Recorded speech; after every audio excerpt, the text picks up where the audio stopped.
So there is something that we would be doing. So let me get started. Now, before we get started, if you have any doubt, any question, any query, any concern, please feel free. Because Usman, you're new, so please feel free to stop me at any given point of time if you do not understand anything, or if you want me to repeat anything, or if you think that I'm going very fast. Please feel free to let me know. Yes, sure. All right. Thank you. Cool. So, welcome. So, IELTS speaking test. Now, as you guys might know, that the IELTS modules are conducted. The test is designed and divided by different segments, different sections. In IELTS speaking, there are, no matter where, which country you're applying, IELTS test module is universally the same. It is same everywhere. Write it in Saudi Arabia, you go to Philippines, you go to Australia, you go to Canada or Antarctica, even just in case it would be the same. It's not conducted in Antarctica, I'm just saying, but it is universal. It will not change. And in IELTS speaking, you would have um, three sections. In the very first section, they are going to ask you, in the first section, they are going to ask you questions about four to five or 5 to 6 questions would be asked to you, and it would be a dialogue. Dialogue in the sense, the person, your assessor, would be asking you the questions, and you got to respond to it. Yeah, about 5 to 6 questions on an average 5. At times it can get to 6 to 7 questions as well, depending on how long or how short answers you give. It's always recommended that leaving the initial one first or the second question in the section number 1, the rest, all of the questions, I would say and advise that you speak for about 40 to 45 seconds. The response, the answer for each question in this section as well as in the third section should be about 40 to 45 seconds. Yeah. So usually they ask you on an average 5 to 6 questions. All right. And what will they be asking you upon? What would be the topic? The topic would be, I mean, it can be anything related to you. For example, they might, they might ask you about something related to your job, maybe something related to your homeland, your own country, or maybe your city, maybe your favorite color. They might also ask you something about anything which is related to your job, to your father, to your family, to your favorite pastime, or something like that, right? So they might ask you questions related to these things. Now, these types of questions are called as familiar questions. Questions that you need not think about when responding to these questions. Yeah, you need not think about. For example, if I ask you, where's your hometown? You need to know, okay, my hometown is, it will be there in your mind. So these are familiar questions. And guys, remember in IELTS, there's always ease. They do not try to con you, deceive you, or try to check your intelligence or something. They try to keep things easy for you to understand the questions and then respond to them as best as you can, right? So the question does not lie about checking your intelligence, because this is international English language testing system. Given the normal scenario, how is that the person is able to talk, speak, to listen, to read, and to write, right? So they'll not ask you tough questions, so don't worry about that. So this is your first section, and this goes on for about 4 to 5 minutes. I just forgot to tell you, the entire IELTS speaking test would be conducted. It would go on for one candidate. It would go on for between 11 to 14 minutes, and 4 to 5 minutes they are going to take for section number 1. Familiar questions would be asked. About 6 questions, 5 to 6 questions would be asked to you on either one topic or different topics. Yeah, but something which would be related to you, something which is very, very common. You need not think a lot about it. All right. Now, in the second section, they are going to give you a cue card.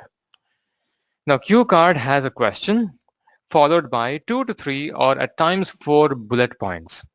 For example, they give you a question. For example, they say, okay, describe a house that you like the most, right? That is a topic, a statement given in the cue card. Below that cue card, there would be, below that statement, there would be about 2 to 3 bullet points, and you have to say when did you go there, whose house it is, who owns it, then what did you like in that house and why, what did you dislike in that house. Yeah, you got to speak in that same sequence which is given there in the bullet points format. This is the sequence, right?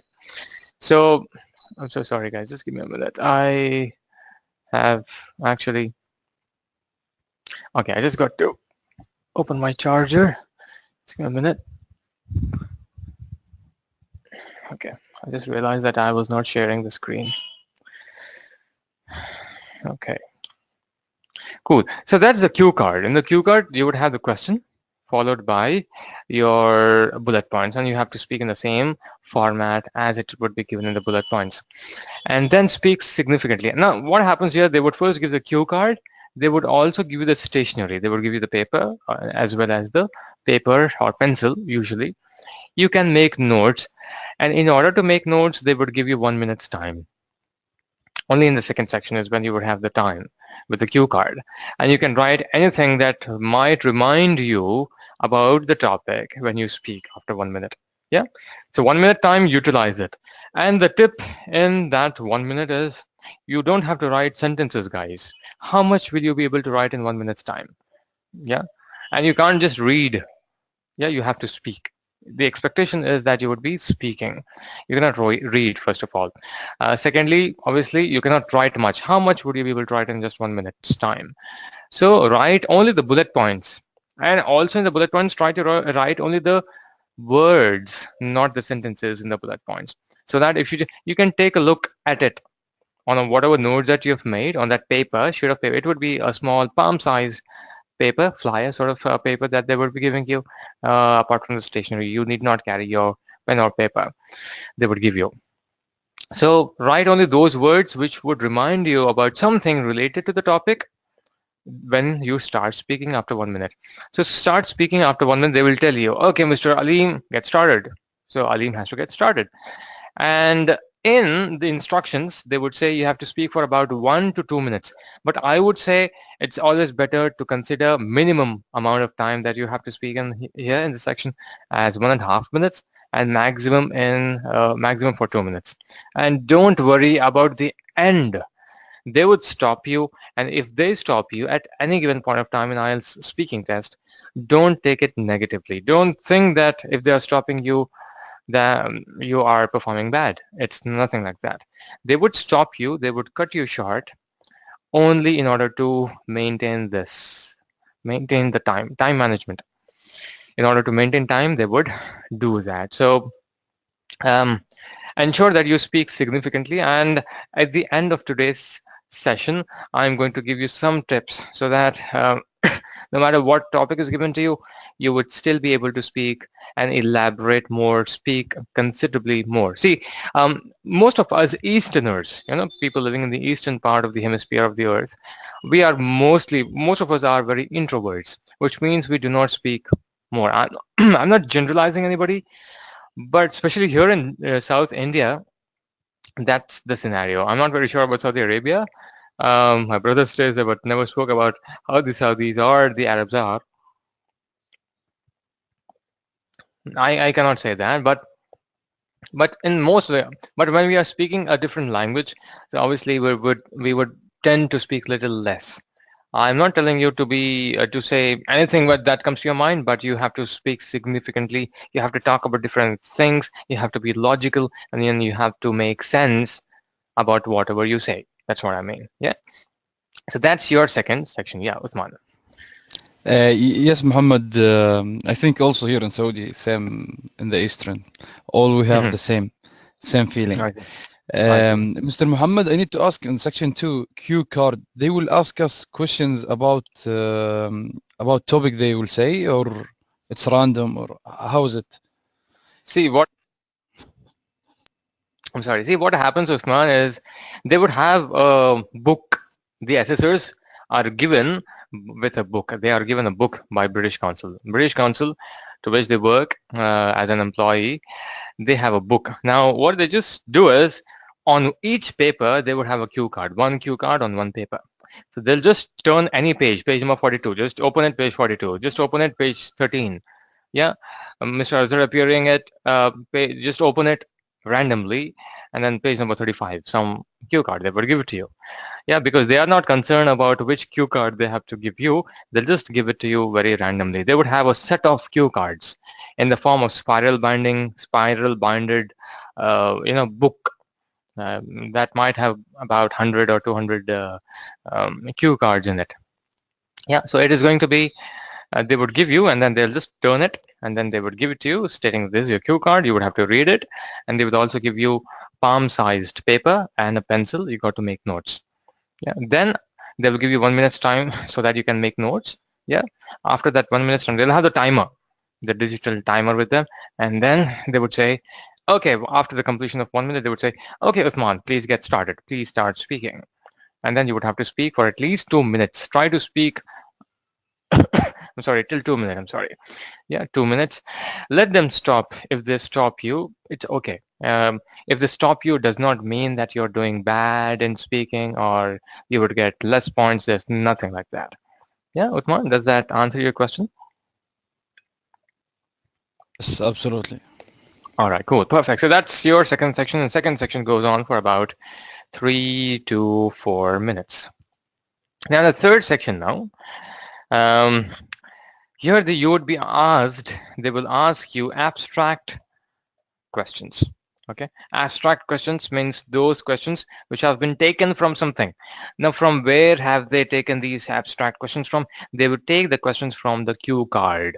For example, I've asked you, for example, what topic did I ask you about? A house. Okay, so that was about a house. Talk about a house which you liked the most. Okay, followed by that was a cue card, the question. Now there would be few more questions related to either housing or related to infrastructure, related to real estate, or related to properties, anything which is related to the topic but not 100% related to it, but somehow it would be related to the cue card. Just because it would be related, the questions would be related to the cue card that you've been asked in the section 2. These questions are called as abstract questions. And again, over here as well, they would ask you about 5 to 6 questions. All right, so it can be anything related to property. It can be related to real estate. It can be related to housing and rentals and mortgage, anything.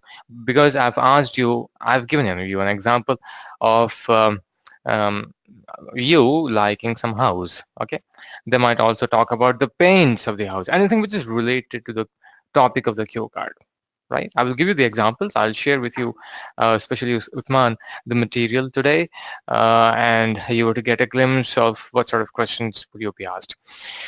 Now, 5 to 6 questions would be asked, and this section would go on for about, again, 4 to 5 minutes. Now, let's see if this time, segregated time, matches this or not. Yeah, the minimum was 11 minutes. So 4 plus 3 plus 4. 4 plus 3 is 7. 7 plus 4 is 11. So this is there. Yeah. And then 5. And then this is 4. And this is 5. 5, 5, 10 plus 4 is 14. So this is how it is. It would not take more than 14 minutes, or it will not take less than 11 minutes for you to walk into the room, get your IELTS speaking test done, and walk out of the room. Right? So it would take 11 to 14 minutes maximum. And usually if you're appearing IELTS in India, because there are thousands of people who appear for hundreds literally in a single venue, in a single hotel, about 300, 400, 500 people, 1,000 people in single hotel. And here in India, especially in Hyderabad, I'm from Hyderabad, India. So here in India, there are different venues, different hotels where the IELTS is conducted by British Council as well as IDP. Yeah, I think there in Saudi Arabia, it's only British Council who conducts IELTS. However, the number of people would be a little less. So probably it's very likely that at times they try to keep the speaking test on a different day. But usually in the Gulf, it can be conducted on the same day of the test. Yeah, for example, Mr. Azhar from Hyderabad, India, books his slot for 15th December 2018, which means he's actually booking his slot for sure for listening, reading, and writing tests. And for sure in India, and especially in Hyderabad, the speaking test would not be conducted on the same day. It would be conducted about brother Azhar, it would be conducted 1 to 7 days before or after the slot that you're booking, the date that you're booking the slot for. Yeah. So for example, here, this is November, this is December. For example, you're booking a slot for 15th. So you might expect an email to be received by you and they asking you to come for the speaking test either on 8th till 14th anytime, or remove Sundays from 17th to 22nd. 1 to 7 days before, so you have booked the slot for 15th. So 1 to 7 days before or after 15th. That's how it goes here in India because of the number of people, chunks of people appearing it. Yeah. But usually what I have seen, timing is going to be any time, they would get started by 9 o'clock in the morning, and I think they go on till 5 o'clock in the evening. So you might be called, they will give you a time slot. You have to walk in and report to them at least 15 minutes before the time. For example, if they want you to come by 9:15 in the morning, you have to report to them by 9 o'clock in the morning. So yeah, that's how it is. At times people get delayed because of the traffic and all. So half an hour, even if you reach there by 9:45, they still accept, but that is not advisable. Yeah, I've seen people being accepted for the IELTS speaking despite reporting late. Yeah, but it's always good to obviously be on time. All right, so this is what I had to talk about the IELTS speaking test.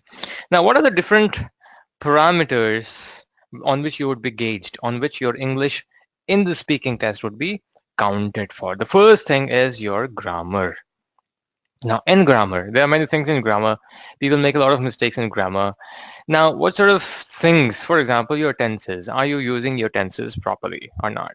Yeah, are you using tenses, switch? For example, if you're talking about a memorable moment in your life, are you using past tense? Sometimes people jumble up the tenses. They use past tense, future tense, present tense, everything. Yeah.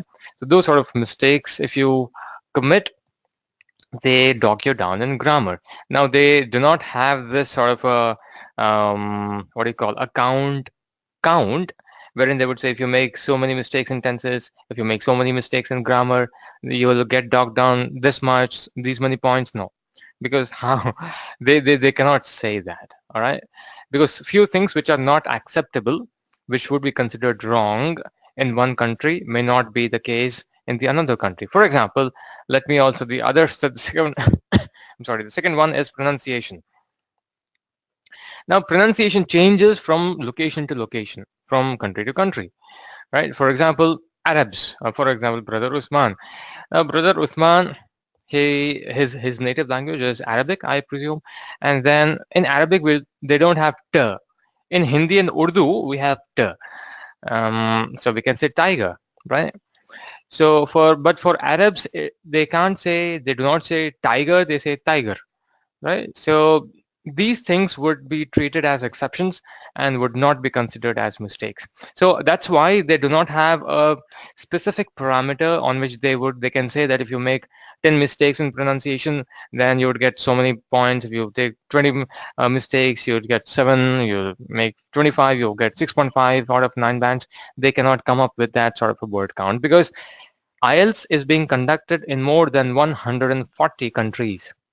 So it's a huge chunk. It's almost half of the world is writing IELTS, right? So that's why they do not come up with that. But let me talk about the pronunciation later. Let me talk about the parameters first. And then later on, once we get started with the practice later on, before the mock or after the mock session, I can tell you what are the different parameters, what are the band descriptors, how is that they would be gauging your band scores. I'll tell it that later. But let's take a look at the grammatical aspect.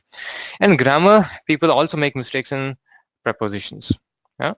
In Arabic, we call huruf jar, right? Bata, kaf, lam, waw. That is prepositions in Arabic. In English, there is on, upon, in, into, to, towards, before, after, under, below. These are prepositions. So what people do is where they have to use on, they use in. Where they're supposed to use in, they use at, yeah, mistakenly. So my material, the material which I would be sending you, which is named, the file name would be, the PDF file name would be General English Enhancement Material. It covers everything. Yeah. I would just want you guys to just take a look at that. And if you commit a lot of mistakes, then I would have to take a session on that. Otherwise, we'll just get on with the activities and the practice. So tenses are one mistake, sort of mistakes. Prepositions are other. Then you also have something called as SVA. It means subject verb agreement. Subject verb agreement means where sometimes you might have observed people say sit, and at times they say sits, eat, eats, smell, smells, go, goes. So when is that you're supposed to use go and goes? When is that you're supposed to use eat, and when is that you're supposed to use eats? When is that you're supposed to use try? When is that you're supposed to use tries? Yeah. When do you add an s or es after the verb? Yeah, that is called a subject verb agreement. Yeah, that would also be, I'll just try to, if you make mistakes, I'll just try to cover that as well. But I would just I would expect you guys to just take a look at the material which I've sent you. And in the previous sessions, I have taken that because a lot of people were making mistakes in that. So if you face any difficulty in understanding any of these, topics in the material, please feel free to let me know. Tell me very clearly that you're not able to understand. Yeah. Or you need some explanation. I would be happy to explain by taking this thing, yeah, but in any of the on any of the days. And then you also have something called as articles. Yeah. In Arabic we have al. In Urdu there are no articles. In English there are 3 articles. Yeah. A, an, and the. When is that you're supposed to use it? What are the exceptions in it? What are its pronunciations? And when is that you're not supposed to use it? Everything would be there. And so these sort of mistakes, if you make, guys, as well as sentence construction, and let me tell you, in writing as well as in speaking, you are expected to use lengthy sentences. There are 3 types of sentences: simple, compound sentences, and complex sentences. Complex sentences means the lengthy sentences which are combined. Multiple sentences combined in as a single sentence are called as complex sentences. So use lengthy sentences and do not make any sentence construction mistakes. Brother Uthman. Thank you for this. I need to ask you, in the grammar, we will have during the course good insight in grammar. Grammar we as will well. review grammars like Yeah. prepositions and this Yeah. SVA. Yes. Yeah, see, as far these sessions goes, Uthman, if people make mistakes, I would definitely, if people are not making mistakes in there, 1 or 2 Mhm. mistakes, I'll just tell them and they people would be able to rectify. If I think that people would not be able to rectify and they're actually making blunders, then I would definitely take the sessions apart from providing the material. Yeah. Okay, the material having those the basic grammar Yeah. like he, she, it, let's say Hmm. is and was and those Yeah. like grammar. Tenses. Yeah, Everything. tenses. Yeah, it is there. Whatever I've written here, tenses, prepositions, subject verb agreement, SVO, sentence construction in the sense the different types of sentences and articles. These are all there in that material, which I would be sending you through an email. Okay. It would be Yes, there. sure. It is not very lengthy. Okay, it's very simple. It's not very lengthy as well. Just read it. If you read the entire book also, it would not take more than an hour's time. Yeah, far Mhm. goes reading a single topic. Yeah, just You read mean sentences. the I've given book, that in table. the book, your book, or the one which is Yeah, console? yeah, no, my book. I have my Okay, okay, material. good. I've come up with these sort of mistakes. But see, I've made a note of those Mhm. topics in my material where people generally make a lot of mistakes in. Yeah, and I've Yes. used that in corporate world as well. Yeah, so it is it should be helpful to you, and that would be shared to you as well. Apart from the practice, Cambridge IELTS practice books, Sir Muhammad, do you everything. think this Yeah. book is enough, and or we should read also the Cambridge book, the See, one which you Cambridge. submit, they will send it to you. Yes. Yeah, Cambridge is required for practice from the IELTS perspective, Uthman. And the book which that also would be sent to you, okay, an email would be sent to you. If you have the books already in the form of the hard copy, if you've already purchased it there, then good. Otherwise, I would send it to you, the Cambridge books also. Apart from that, if you ask me, see, there are two things about grammar, Uthman. If you're Mm. learning, see, you're writing IELTS not to become an expert in English. You're trying to just migrate to Canada, and you're just Yes. trying to, yeah, you're just trying to let the authorities know that you have functional English. The grammar is also of two types of any language. One is functional grammar. Second is technical grammar. Technical grammar encompasses, it covers everything. Yeah. So for someone who is an English trainer or someone who is an English teacher or lecturer or a professor, they need to have a very good and sound knowledge of the entire aspect of grammar. That entire grammar is called as technical grammar. But for someone who might work as an accountant, for someone who works in customer service, for someone who is working as an engineer, yeah, they need not have technical, they need not know everything about English grammar. If they only know the functional aspects, which means if you can use English to such an extent that you would be able to communicate well and still do not make mistakes, that is enough. That is called as functional grammar. Using that grammar which is used in the day-to-day conversation. So in the day-to-day conversation, when you use English, you should not be able, you should not be making any mistakes. That is called as functional grammar. So the material, to respond to your question now, the material which I would be giving you would cover all the functional grammar topics, so that once you read that and practice it, you would not make mistakes in your day-to-day conversation, which also includes and will be helpful for you when you write or speak, when you undergo the IELTS test, including writing as well as, sorry, speaking. Yeah, brother Uthman? Great. Great. Yeah. All right. And then pronunciation. Now, here as well, pronunciation. For example, I've already given you the example of how pronunciation parameters change from location to location, from country to country, from culture to culture. Actually, there's no t sound in English as well. There's always a t. They say tiger. They say tap. They say Trinidad, right? Trinidad and Tobago. Yeah. So in India, since we have t, we say tiger. We say Trinidad. Yeah, if we come to Arab world, they say tiger because there's no t sound, and so that keeping that aside, we should not make a lot of mistakes. Now, in pronunciation, there are two types of mistakes. One is high impact error or high impact mistake. Second one is low impact error or low impact mistake. So the high impact error means if you say something and if you pronounce a word in such a way that the native speaker, maybe the American, maybe the Canadian, maybe the Australian or New Zealander or South African, yeah, they would not be able to understand. So the more, see, if you make low impact errors, your band scores would still come down, but not to that extent if you make high impact errors.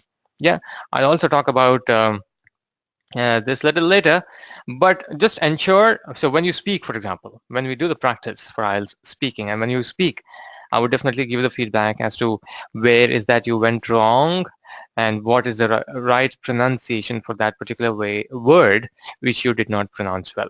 So the first parameter which you would be gauged in IELTS speaking is grammar. Second is pronunciation. Third one is vocabulary, or it is also called in IELTS world, it is called as lexical resource. Lexical resource. Are you using hi-fi words or not? Hi-fi words in the sense those words which are not used by common people who speak English. You have to speak, for example, words like, one is good. How are you? I'm good. Okay. How is the food? You'll say good. Yeah. Means it is good. Tayyib. Fine. Acha hai. But if you say awesome, it's a better vocabulary. Not everybody uses it. Yeah, but few people, good amount of, significant amount of people use it. Yeah. What if you say splendid or extravagant? Yeah.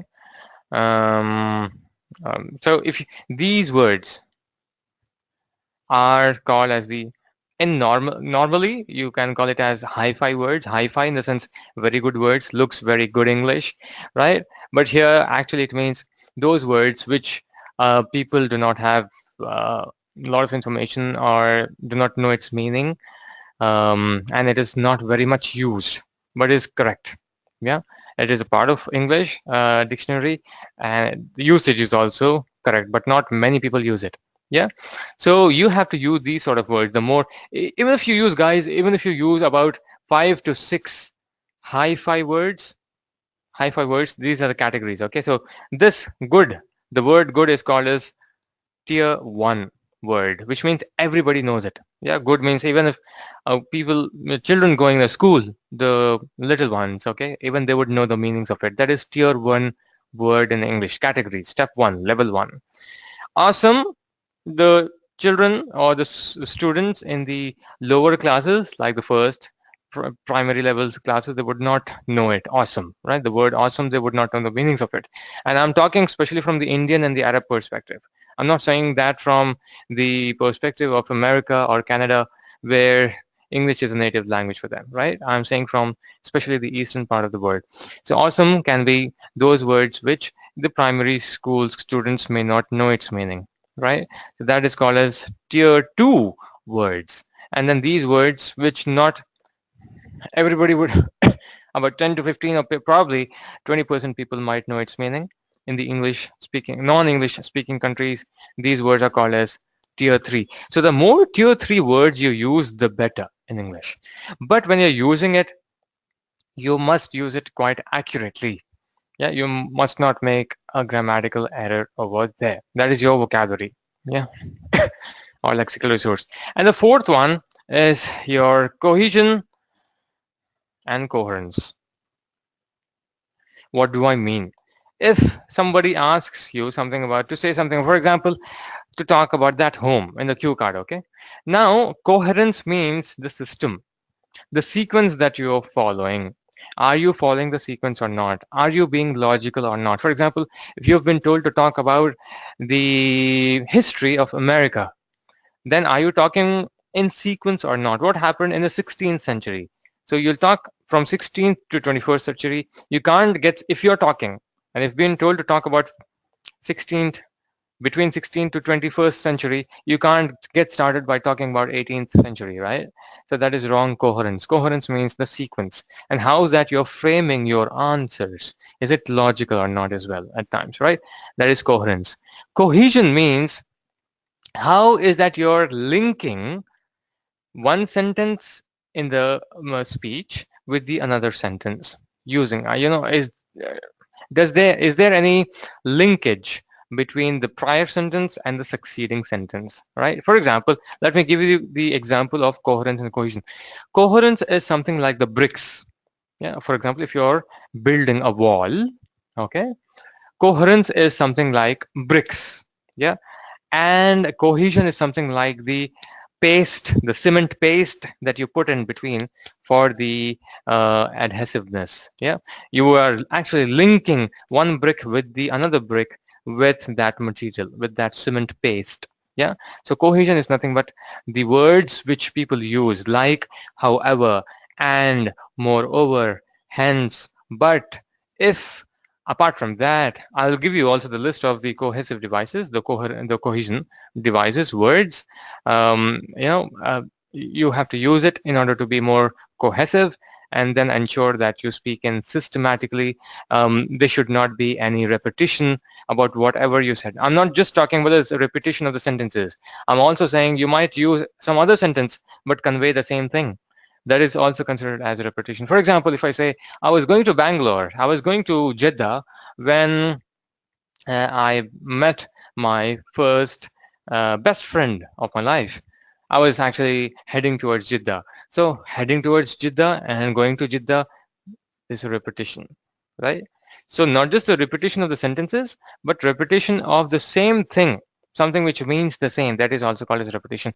So there should not be repetition. If you're repeating few things, yeah, maybe using different words to convey it, that you would be docked down, you would lose marks in coherence, and then your cohesion.